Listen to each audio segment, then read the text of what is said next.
জয়গুরু। পরম প্রেমময় শ্রী শ্রী ঠাকুরের চরণে জানাই শতকোটি প্রণাম। আপনাদের প্রতি প্রত্যেককে আমার আনন্দিত জয়গুরু।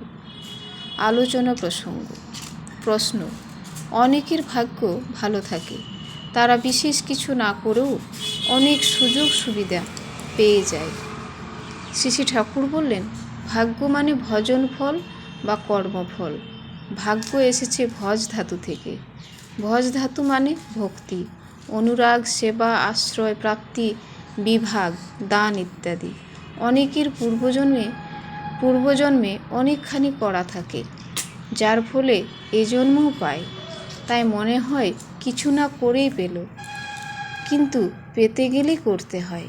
অবশ্য দাগাবাজি করে পাওয়ার কথা বলছি না। পূর্বজন্মের সুকৃতির কথা যা বললাম, ওর উপর নির্ভরশীল না হয়ে যা পেতে গেলে যা করতে হয়, বর্তমানকালে তা বিধিমতো করার তালে থাকাই ভালো।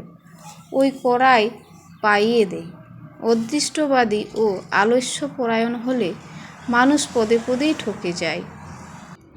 যে যা পায় তা করেই পায়। আগের করা এগোনো থাকলে কর্মদক্ষতা, বুদ্ধি ও চরিত্র তদনুযায়ী বিকশিত হয়। তার বিহিত প্রয়োগ মানুষ এজন্মে অপেক্ষাকৃত কম চেষ্টায় কৃতকার্যতা লাভ করে। জয়গুরু। বন্দে পুরুষোত্তম।